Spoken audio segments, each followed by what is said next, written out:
Ate Isabel and welcome to this channel. So, alam ko na-miss niyo ako, ayan. Andito na naman tayo ulit para mangulit sa inyo. So, for today's video, we decided to make some brownies. Ayan. So, kung nakita niyo naman kanina, yung mga ingredients natin, hindi na natin iisa-isahin pa. Ayan. So, ang una natin gagawin ay yung main ingredient natin, which is yung chocolate. So, imemelt natin siya. At kanina pa lang ay kinat na namin siya or in-slice namin siya into small pieces para mas madaling mag-melt. So, ngayon, ang una natin gagawin ay i-melt natin itong mga choco bars, itong semi-sweet choco bars with this butter. So, ayan na, kakatapos lang natin i-melt yung choco bars natin kanina. Tadaan! Kasama yung butter na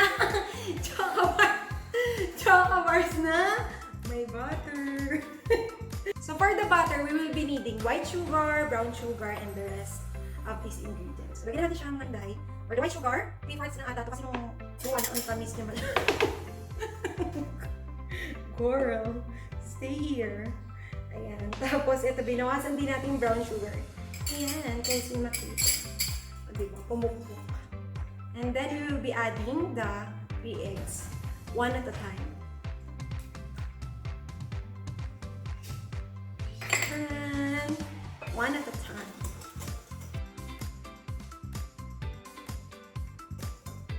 Then, wow, nakakaroon na. One at a time. Kasi ito mali. And last but not the least,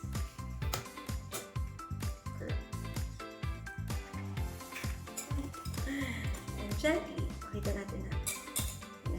So next, ang gagawin naman natin ay i-add natin ang asin.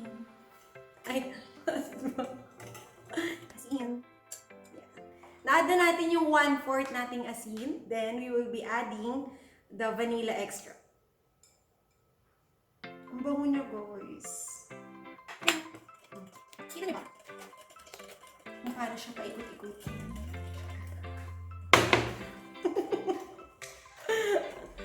And then, eto na guys, i-add na natin ang ating choco bars na kanina together with the butter. Chan, chan, chan. Tapos yung tira mamaya, kakainin ni Ate Trish. Charan! At imimix na natin siya hanggang makuha natin yung gusto nating texture. Parang ganito ang ginawa niya sa'yo, girl. Ayan, guys. So, dapat kasi sabay yung ating cocoa. Ayan, sabi na ganyan the pronunciation, cocoa. Pero, maliit lang kasi ang ating strainer. Kaya hindi natin pagsasabayan with the all-purpose flour. Unahin na natin ang cocoa. Ang laki kasi naman eh. Hirap naman yung kontrolin eh. Yan. Ay, ginagawa natin to para mahiwalay yung buo-buo. Pinapakali yung all-purpose flour eh. Natin rin. Sa gilid. Ayun. Ang tagal niya parang ano-ano. Parang graba. Isabay na nga natin Inday, ang ating all-purpose flour. So, ito yung ginagamit ni ate sa gabi. Kanyang skincare routine. Char. Hindi ginagawa ko na. Tata rin naman sa construction. Bistay. Bistay. Makinday. Parang sa bastay ako dito. Ayaw nga pala, mga badida.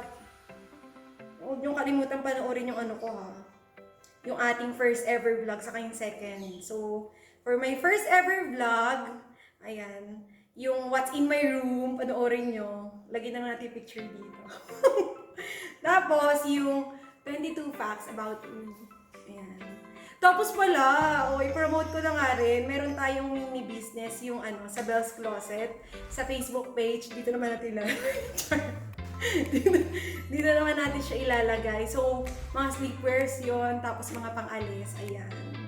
Support nyo naman yung business ng ating nyo, para ano tayo. May pangkabuhayan showcase. Malay nyo, di ba, mamigay tayo sa future. So, ayun guys, kung nakikita nyo, kompleto na po yung mga ingredients natin for the butter. Uy, ang cute, no? Nabili lang to ni ate sa shop. Tapos nga pala mga, girls and boys, subscribe na rin kayo sa ating channel, sa Matt Isabel, and click nyo rin yung notification bell natin.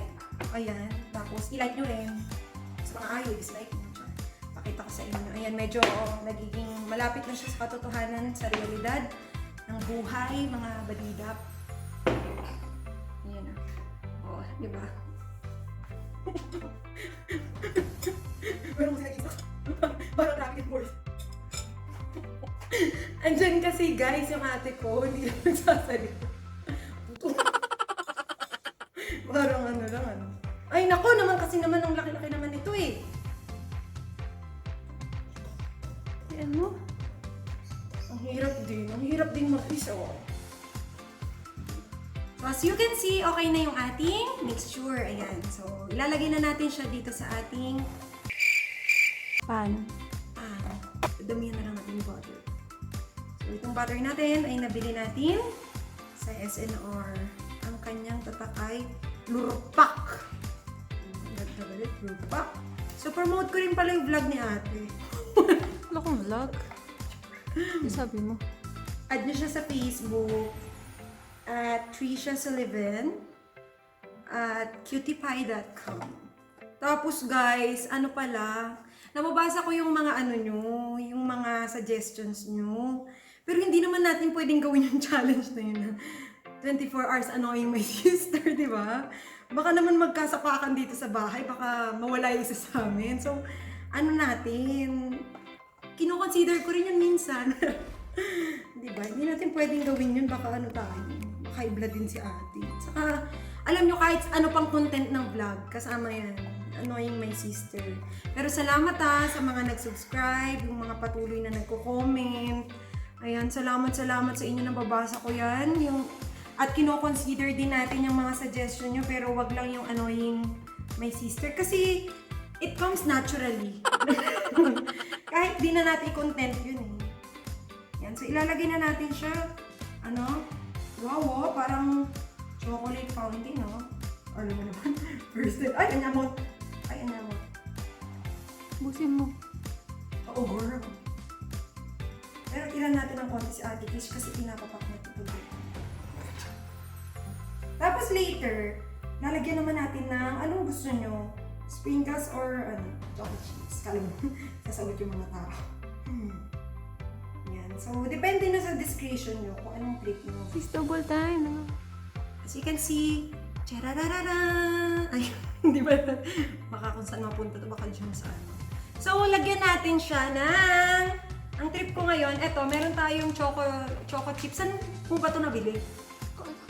Girl naman. All about baking? All about baking. Yung mga natin, ingredients natin yan. All about baking. Meron din sa bayan. Lagyan na natin. Hindi nyo kasi makikita eh. Pakita mo naman.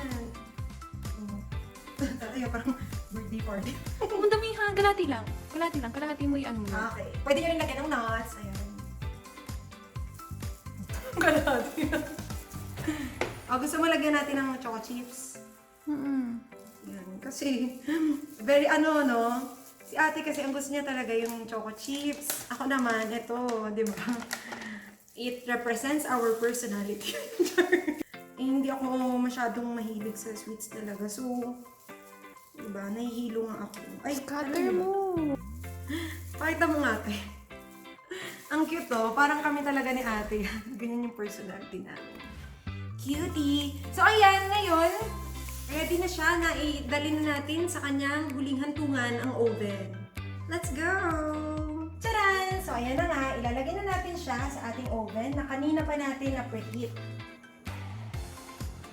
Iwan natin siya dyan for 30 minutes at 180 degrees Celsius. Heat!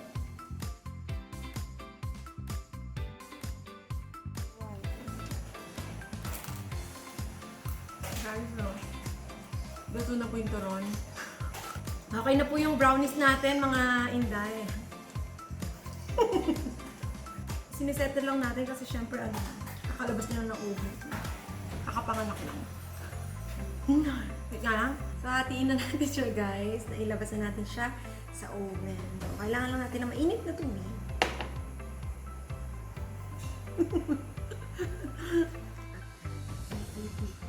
Para hindi. Punasan mo muna. Di ba? Huwag talaga magkaroon ng may tanungin. Ayos mo yan ah. Ayos mo yan. Dapat straight yun ah. Sino mo sa gitna? Gitna mo na. Kasi hindi ako galing sa akin, no? Si Isa, sa baka ako. Tsuma namang umalalay. Gitna. Okay, never mind. Ako na. Yan. So, nag-take over na nga po ang ating Ate Trish. Dahil hindi masyadong magaling ang Ate New Girl sa measurement. So, kain muna tayo ng turon, guys. Turon. Ay, ayan. Turon. Ang sarap, oh. Manood-nood ka lang. Hati-hatiin niya. Parang ginawa sa kanyang puso. Ilan usually yan pag hinati na into ano? Into something. Ilan yung pwede natin magawa dyan? 16? 16, ang dami na rin, ano? Sige. Pag nagbenta kami, 2 pesos isang ano. 2 pesos.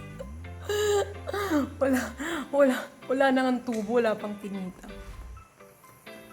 Ayan, oh. Ang galing talaga yung ate. Natatansya niya. Kaya dyan sa mga nagpaparamdam, natatansya niya rin kayo. Ayan. So, titikman natin maya-maya. Gumalaw pa nga daw po. So, ayan na. Nahati na siya ng ating ate girl. Ayan. Nahati na rin yung turo. Maubos na siya. So, palalamigin lang natin. Parang yung ulo ni ate Trish na laging mainit sa ating mga vlogs. And later, titikman natin. Okay lang ba yun? Siyempre. So, ito na nga. I-review natin. So, si ating gumawa nito, guys. Nag-instruct. Sige na. Ang bango.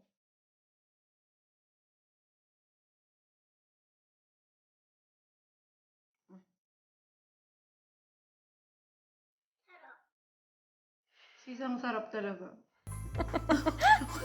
Totoo ito! Ito. Hindi ako binayaran, ha? Masarap siya. Masarap. Baka hindi ka maniwala ka na. Masarap talaga siya. Lasang Milo. Hindi. Masarap talaga siya, guys. At ayan na nga, guys. So, maraming salamat for staying, for bearing with me sa mga kakulitan ko sa buhay. Ayan. Salamat. At yung mga pre-nomote ko kanina, huwag niyong kakalimutan yun. So, sa mga hindi pa nakasubscribe, ayan, mag-subscribe na kayo.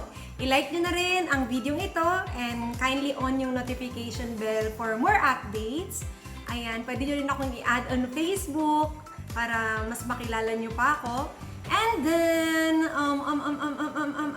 just comment down below kung meron pa kayong mga suggestions. Pero please, no, huwag na natin i-suggest yung Annoying My Sister. Kasi kung makapansin nyo naman talaga, sa lahat ng video, ganyan siya. No? So, it's her personality. Wow. So, please always remind yourself that you are beautiful, you are special, and God loves you, and He has the best plans for you. Saranghe! See you on my next video! Peace! Thanks for watching. Thanks for watching!